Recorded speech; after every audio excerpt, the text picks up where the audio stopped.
ಕಪ್ಪತ್ತು ಗುಡ್ಡ ಬೋಳು ಆದಿತೋ ಕೇಳಿರಣ್ಣ, ಕಲ್ಲು ತಿನ್ನವ ಕಾಲ ಬಂದಿತೋ ಕೇಳಿರಣ್ಣ. ಅಂದ್ರೆ ಕಲ್ಲು ಯಾಕೆ ತಿಂತಾರಪ್ಪ ಅಂದ್ರೆ ಬಂಗಾರದ ಉಗಮ, ಕಲ್ಲಾಗ ಬಂಗಾರ ಹುಡುತ್ತದೆ. ಕೆಂಪನ ಗೋಧಿ ಬಣ್ಣದ ಕಲ್ಲೊಳಗೆ ಬಂಗಾರ ಹುಡುತ್ತದೆ.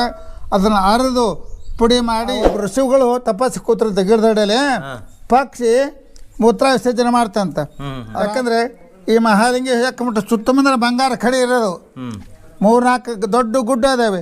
ಅಲ್ಲಿ ಬ್ರಿಟಿಷ್ ಗೌರ್ಮೆಂಟು ಕೂಡ ಸಹಿತ ಸಂಶೋಧನೆ ಮಾಡ್ತಕ್ಕಂಥ ಭವಾರಿ ಇಲ್ಲೇ ಇತ್ತು. ಬರುವಾಗ ಬಂಗಾರ ತೆಗಿಲಕ್ಕ ಏನೋ ಬಡ ಜನ ದುಡ್ಕೊಳಕ್ಕೆ ಹೋಗಿರ್ತಾರ, ಅದು ಅಲ್ಲಿ ಭಯಾನಕ ಆದ್ಗಳು ಬಂದ್ಬಿಡ್ತಾರೆ ಹೊಳ್ಳೆ. ಯಾಕಂದ್ರೆ ಅದಕ್ಕೆ ಯಂತ್ರಗಳು ಬೇಕಲ್ಲ, ಮೆಷಿನ್ ಬೇಕಲ್ಲ.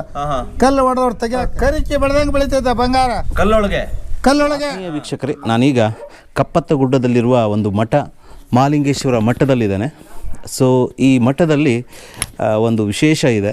ನೀವು ನೋಡ್ಬೋದು, ಸುತ್ತಲೂ ಈ ಗುಡ್ಡಗಳಿಂದ ಆವೃತವಾದ ಒಂದು ಪ್ರದೇಶ ಇದು. ಕೆಳಗಡೆ ನೀವು ನೋಡ್ಬೋದು ಮಳೆಗಾಲದಲ್ಲಿ ಹಳ್ಳ ಹರಿತದೆ ಇಲ್ಲಿ. ಈ ಹಳ್ಳದಲ್ಲಿಯೇ ಈ ಊರಿನ ಕೆಲವರು ಬಂದು ಚಿನ್ನವನ್ನು ಹುಡುಕ್ತಾರೆ. ಸೊ ಅಂಥ ಒಂದು ಸಮೃದ್ಧವಾದ ಖನಿಜ ಸಂಪತ್ತುಗಳಿಂದ ಸಮೃದ್ಧವಾದ ಒಂದು ಪ್ರದೇಶದಲ್ಲಿ ನಾ ಇದ್ದೇನೆ. ಸೊ ನಾನೀಗಿರೋದು ಈಗಾಗಲೇ ಹೇಳಿದ ಹಾಗೆ ಮಹಾಲಿಂಗೇಶ್ವರ ಮಠದ ಒಳಗಡೆ. ಸೊ ಇಲ್ಲೊಂದು ಬಾವಿ ಇದೆ ನೋಡ್ರಿ, ಅತ್ಯಂತ ಹಳೆಯದಾದ ಬಾವಿ ನೋಡ್ರಿ. ಇಲ್ಲಿ ನೋಡಿ, ನೀರು ಸ್ವಚ್ಛವಾಗಿದೆ. ಈ ಮಠದ ಮುಂದ್ಗಡೆನೇ ಇದೆ, ಅಲ್ಲೊಂದು ಕಮಾನು ಮಾಡಿದ್ದಾರೆ ನೋಡ್ರಿ. ಈ ಮಠದ ಒಂದು ಆವರಣದ ಚಿತ್ರವನ್ನು ನಿಮಗೆ ತೋರಿಸ್ತಾ ಇದ್ದೇನೆ ನೋಡಿ. ಗುಡ್ಡಗಳಿಂದ ಆವೃತವಾದ ಒಂದು ಪ್ರದೇಶ ಇದು. ಹಾಗೆ ಆಗಲೇ ನಿಮ್ಗೆ ಹೇಳಿದ್ನಲ್ಲ, ಇಲ್ಲೊಂದು ಹಳ್ಳ ಹರಿತದೆ ನೋಡಿ. ಮೇಲಿಂದ ಗುಡ್ಡದ ಮೇಲಿಂದ ಮಳೆಗಾಲದಲ್ಲಿ ಹಳ್ಳ ಹರಿದು ಬರ್ತದೆ. ಸೊ ಈ ಹಳ್ಳದ ನೀರು ಹರಿದು ಹೋಗುವಾಗ, ಊರಿನಲ್ಲಿ ಹರಿದು ಹೋಗುವಾಗ ಊರಿನ ಜನರು ಗುಡ್ಡದಿಂದ ಬರುವಂಥ ಮಣ್ಣನ್ನು ಸೋಸಿ ಆ ಚಿನ್ನವನ್ನು, ಅಲ್ಪ ಪ್ರಮಾಣದ ಚಿನ್ನವನ್ನು ಪಡಿತಾರೆ. ಸೊ ಈಗ ಜಸ್ಟ್ ನಾನು ದೇವರ ಪ್ರಸಾದವನ್ನು ಸ್ವೀಕರಿಸಿದೆ. ಸೊ ಇಲ್ಲಿ ದೇವರ ಪ್ರಸಾದವನ್ನು ಸಹ ನೀಡಲಾಗ್ತದೆ ಬಂದ ಭಕ್ತರಿಗೆ. ಸೊ ಇಲ್ಲಿ ನೀವು ನೋಡ್ಬೋದು, ಮಹಾಲಿಂಗೇಶ್ವರ ದೇವರು ಇಲ್ಲಿ ಮೂರ್ತಿಯನ್ನು ಇಟ್ಟಿದ್ದಾರೆ. ಸೊ ಇದು ತುಂಬ ಪುರಾತನವಾದ ಒಂದು ಮೂರ್ತಿ. ಇದನ್ನು ಅಲಂಕಾರ ಮಾಡಿ ಇಟ್ಟಿದ್ದಾರೆ ನೋಡ್ರಿ.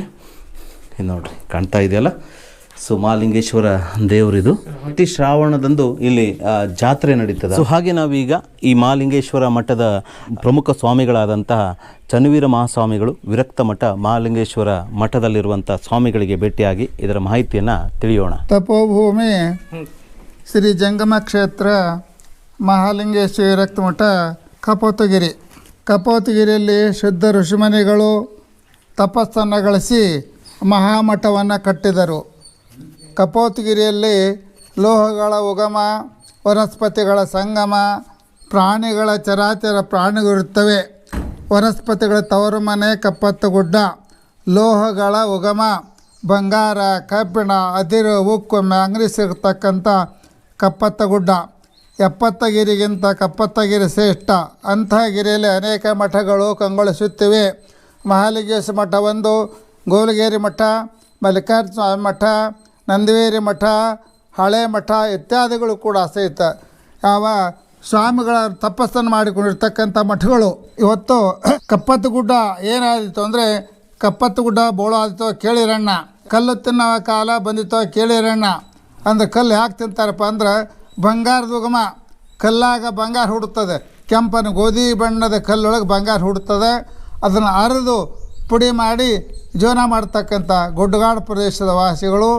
ಅಂಥ ಗಿರಿಯೊಳಗೆ ಇವತ್ತಿನ ದಿವಸ ನಾವುಗಳೆಲ್ಲ ಕೂಡಿಕೊಂಡು ಧಾರ್ಮಿಕ ವಿಚಾರವಾಗಿ ಅನೇಕ ಕಾರ್ಯಕ್ರಮಗಳನ್ನು, ಮಠಗಳನ್ನು ಜೀರ್ಣೋದ್ಧಾರ ಮಾಡುವುದರಲ್ಲಿ ಭಕ್ತಾದಿಗಳವರ ಸಹಾಯದಿಂದ ಮಠವನ್ನು ಕಾರ್ಯವನ್ನು ನಡೆಸ್ತಾ ಬರ್ತಾ ಇದ್ದೇವೆ. ಋಷಿಮುನಿಗಳು ಇರ್ತಕ್ಕಂಥ ಗುಡ್ಡ. ಋಷಿಮುನಿಗಳು ತಪ್ಪಲ, ತಡೆ, ಗಡ್ಡೆ, ಗೆಣಸು ತಂದ್ಕೊಂಡಿರ್ತಕ್ಕಂಥ ಗುಡ್ಡ ಇದು. ಇವತ್ತಿನ ಸುಧಾರಣಾ ಕಾಲ ಬಂದ ಮೇಲೆ ಈ ಗುಡ್ಡಗಳ ಮಠಗಳಿಗೆ ಕರೆಂಟ್ ವ್ಯವಸ್ಥೆ ಆಯಿತು, ನೀರು ಸರಬರಾಜು ವ್ಯವಸ್ಥೆ ಆಯಿತು, ಬಸ್ ವ್ಯವಸ್ಥೆ ಆಯಿತು. ಎಲ್ಲವನ್ನೂ ಕೂಡ ಸಹಿತ ಮಾನ್ಯ ಸರ್ಕಾರ ಮಾಡ್ತಾ ಬರ್ತಾ ಇದೆ. ಎಲ್ಲ ಮಠಗಳು ಕೂಡ ಸಹಿತ ಸಿದ್ಧ ಋಷಿಮುನಿಗಳ ಮಠಗಳು. ಇವು ಸಿದ್ಧ ಋಷಿಮುನಿಗಳ ಮಠಗಳು.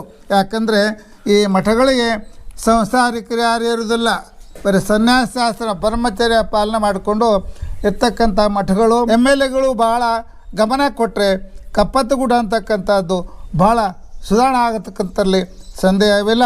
ಆದ್ದರಿಂದ ಎಷ್ಟು ಮಠಗಳಿದ್ದಾವೆ ಅಜ್ಜವರೇ ಟೋಟಲ್? ಈ ಕಪ್ಪತ್ತಗುಡ್ಡದಲ್ಲಿ 8-10 ಮಠಗಳಿದಾವೆ. ಅದ್ರ ದೊಡ್ಡ ಮಠ ಯಾವುದು?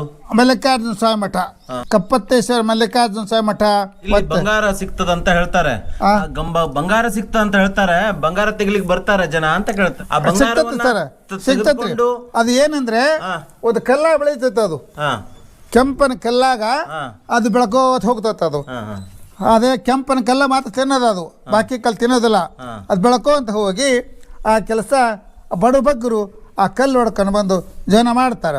ಬಂಗಾರ ಸಿಗ್ತೈತೆ, ಕರೆನಲ್ಲ, ಸುಳ್ಳ ಕರೆನ. ಕಾಲದಿಂದ ಇಲ್ಲಿ ಬಂಗಾರ ಸಿಕ್ತಿತ್ತು. ಯಾವ ಕಾಲದಿಂದ? ಈ ಗುಡ್ಡ ಅಂದ್ ಹುಟ್ಟೈತೆ ಅವತ್ತಿಂದನೇ ಐತೆ. ಕಪ್ಪತ್ತು ಗುಡ್ಡ ಅಂದ್ರೆ ಇದು ದ್ರೋಣಾಚಲ ಪಟ್ಟಣ ಅಂತ. ಇದು ದ್ರೋಣಾಚಲ ಪಟ್ಟಣ ಮಾತಾರ ಹೇಳ್ತಿದ್ರು ನಮಗ. ದೊಡ್ಡ ರಾಜಧಾನಿ ತಕ್ಕಂತ ಊರಿದು. ಊರಿದ ಕಾಲ ಏನಾಯ್ತಂದ್ರೆ ಭೂಕಂಪ ಆಗ್ತಾವಲ್ಲ, ತಳಗಿನ ಮ್ಯಾಗಿನ ಕೆಳಗೆ. ಹಾಗಾದ ಮೇಲೆ ತಲೆ ಗುಡ್ಡ ಆದವು. ಗುಡ್ಡದೊಳಗೆ ಇರ್ತಕ್ಕಂಥ ಲೋಗಳನ್ನು ಕಂಡು ಹಿಡಿತಾರೆ. ಯಾಕಂದ್ರೆ ಕಪೋತ ಗಿರಿ ಅಂದ್ರೆ ಪಾರಿವಾಳ, ಕಪೋತ ಅಂದ್ರೆ ಪಾರಿವಾಳ, ಗಿರಿ ಅಂದ್ರೆ ಗುಡ್ಡ.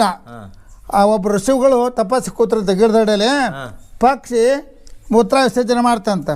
ಅವ್ರ ಆಚಾರ ಭಂಗ ಬಂತಂತ. ಅವ್ ಕಣ್ಣು ಬಿಟ್ಟು ನೋಡಿದ್ರಂತ ಅದು ಉರಿದು ಬಿತ್ತಂತೆ.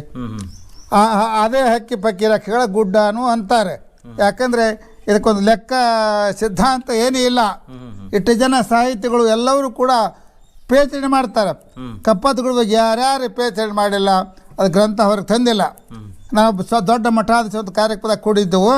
ಹೇಳಿದ್ದು ನಾನು, ಬದ್ದಿ ಜೀವಕ್ಕೆ ಸಾವದ ಗ್ರಂಥಕ್ಕೆ ಸಾವಲ್ಲ, ಒಂದು ಗ್ರಂಥ ಮಾಡ್ತಾನ್ರಪ್ಪ ಅಂದೆ ನಾವು. ಅವ್ರೇನು ಉತ್ತರ ಕೊಟ್ರು ನನಗೆ, ಅದಕ್ಕೆ ಬಂಡವಾಳ ಬೇಕು ಅಂದರು. ಬಂಗಾರ ಸಿಗೋದು ಖರೆ ನಿಜ. ಮಳೆ ಬಂದಾಗ ತಿಳಿ ಮಣ್ಣು ಬರ್ತದೆ, ತಿಳಿ ಮಣ್ಣು, ತಿಳ್ಳ ಮಣ್ಣು, ಅದನ್ನು ತೊಳೆದ್ರೆ ಬಂಗಾರ ಸಿಗ್ತದೆ. ಅದು ತೊಳೆದ್ರೆ ಬಂಗಾರ ಸಿಗ್ತದೆ. ಬಂಗಾರ ಸಿಗ್ತದೆ, ಅದು ತೊಳ್ಕೊಂಡು ಬಡಬಗ್ರು ಜನ ಮಾಡ್ತಾರೆ. ಯಾಕಂದ್ರೆ ಈ ಮಹಾಲಿಂಗಿ ಯಾಕಂಬಿಟ್ಟು ಸುತ್ತಮುತ್ತ ಬಂಗಾರ ಕಡೆ ಇರೋದು. 3-4 ದೊಡ್ಡ ಗುಡ್ಡ ಇದಾವೆ. ಅಲ್ಲಿ ಬ್ರಿಟಿಷ್ ಗೌರ್ಮೆಂಟು ಕೂಡ ಸಹಿತ ಸಂಶೋಧನೆ ಮಾಡ್ತಕ್ಕಂಥ ಭವಾರಿ ಇಲ್ಲೇ ಇತ್ತು ಬರುವಾಗನ. ಅದು ಋಷಿಗಳ ಕವಿ ಅಲ್ಲ, ಅದು ಬ್ರಿಟಿಷ್ ಸಂಶೋಧನೆ ಮಾಡ್ತಕ್ಕಂಥದ್ದು ಭವನಗಳು. ಇವತ್ತು ಕೂಡ ಸಹಿತ ಹೆಚ್ಚಿನ ನಿಗಾ ವಹಿಸಿದ್ರೆ ಸುಧಾರಣೆ ಕಾಲ ಬರ್ಬೋದು. ಆ ಕಾರ್ಯವನ್ನು ನೀವು ಮಾಡ್ತಾ ಹೋಗ್ಬೇಕಂತಕ್ಕಂಥ ಮಾತನ್ನು ತಿಳಿಸಿ. ಯಾಕಂದ್ರೆ ಗ್ರಂಥಕ್ಕೆ ಸಾವಿಲ್ಲ ಅಂದಾಗ ಹೇಳಿದ್ನಲ್ಲ, ಗ್ರಂಥ ಯಾರು ಮಾಡೇ ಇಲ್ಲ. ಬರೀ ಕಪ್ಪತ್ತು ಗುಡ್ಡ ಅನ್ಕೊಂಡ ಬಂದ್ಬಿಟ್ಟಾರ. ಕಪೋತ ಅಂದ್ರೆ ಪಾರಿವಾಳ, ಆ ಗುಡ್ಡ ಹಕ್ಕಿಗಳ ರೆಕ್ಕೆ ಪಕ್ಷಿಗಳ ಗುಡ್ಡ ಅಂತ ಹೇಳ್ತಾರೆ. ಯಾಕಂದ್ರೆ ಒಂದು ಸಿದ್ಧಾಂತ, ಒಂದು ಲೇಖ ಯಾವುದಕ್ಕೂ ಇದಕ್ಕೆ ಆಧಾರ ಇಲ್ಲ. ಯಾಕಂದ್ರೆ ಯೂನಿವರ್ಸಿಟಿಗಳು ಮಾಡ್ಯಾರಂಥದ್ದು ಕನ್ನಡ ಪರಂಪರೆ ಅಂತ ಕರ್ನಾಟಕ ಪರಂಪರೆ. ಅದ್ರೊಳಗೆ ಏನೋ ಸಾಹಿತ್ಯ ಒಂದು 25 ಪೇಜ್ ಜನ ಐತೆ ಅಂತ ಹೇಳಿದ್ರು. ಬ್ರಿಟಿಷ್ ಭವನ ಇತ್ತಲ್ಲ, ಅಲ್ಲೇನ್ ಮಾಡ್ತಿದ್ರು ಅವರು? ಬಂಗಾರ ತೆಗಿತಿದ್ರು. ಕಟ್ಟಡ ಏನಿಲ್ತಾರೆ, ಗವಿ ಇದೆ. ಈ ಗುಡ್ಡ ಹಿಂಗ್ ಹೊಡೆಯೋದ ಇದನ್ನ ಕಲ್ಲ ಒಟ್ಟು ಸಂಗ್ರಹ ಮಾಡೋದು, ಮಿಷನ್ ಫ್ಯಾಕ್ಟ್ರಿಗೆ ಹಾಕೋದು, ಅದು ಗರ್ ಬೀಸ್ತತೆ. ಫ್ಯಾಕ್ಟ್ರಿಯಲ್ಲಿ ಇತ್ತು ಅಲ್ಲಿ ಒಳಗೆ ಒಳಗಡೆ ಇತ್ತು, ಒಳಗೆ ಇದ್ದೀವಿ ಅಂತ ಹೇಳ್ತಾರೆ. ಎಷ್ಟು ಉದ್ದ ಇದೆ ಫ್ಯಾಕ್ಟ್ರಿ? ಒಳಗಡೆ ಪೂರ್ತಿ ಹೋದವ್ರು ಯಾರು ಇದಾರ? ಯಾರು ಬರ್ಬೇಕ್ರಿ ಸರ್? ಅಲ್ಲ, ಚಿನ್ನ ತೆಗಿಲಿಕ್ಕೆ ಯಾರು ಹೋದವ್ರು ಇದಾರ? ಬಂಗಾರ ತೆಗಿಲಕ್ಕ ಏನೋ ಬಡ ಜನ ದುಡ್ಕೊಳಕ್ ಹೋಗಿರ್ತಾರ. ಅದು ಅಲ್ಲಿ ಭಯಾನಕ ಅದಕ್ಕೂ ಬಂದ್ಬಿಡ್ತಾರ ಹೊಳ್ಳೆ. ಯಾಕಂದ್ರೆ ಅದಕ್ಕೆ ಯಂತ್ರಗಳು ಬೇಕಲ್ಲ, ಮೆಷಿನ್ ಬೇಕಲ್ಲ, ಕಲ್ಲು ಹೊಡೆದವ್ರು ತೆಗಿಯಾಕ.